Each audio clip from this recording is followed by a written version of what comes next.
how to create a component in Figma. To show you this, I've created this rectangle here and I put a text into it. And let's say this is gonna be my button. This means I'm gonna use this a lot of times in my page. Like I can have multiple instances of it on my page. So to make matters easier, I can just select it. And to make it a component, I go up here to these 3 diamonds, which will create a component. Just click on that. And now you can see in the layers panel here on the left, it appears in purple and it has these 4 diamonds. So that's what components look like. If it wasn't, it would be just like that floating around, or it will be grouped. So that's how you create the component.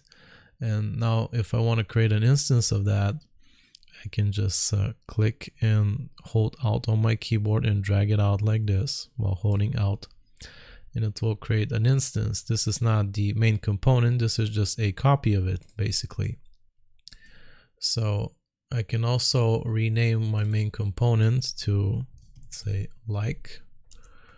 And when I go to assets here on the left, I can just type in like and it will find the button for me.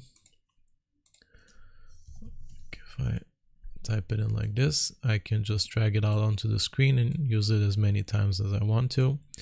Also, I can go to the resources tab and also type in like, and there it will appear, because that's now a resource I can use as much as I want. And the useful thing about this is if we need to change something on the fly and it has to apply to all the buttons I've used throughout my page, I can just go to the main component like that and I can choose a different color for it.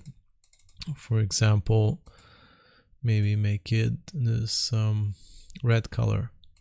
And as you can see, it changed all the other instances of that button. So that's very useful, and that's how you create a component in Figma. I hope this was useful. Remember to like and sub, and I'll see you next time.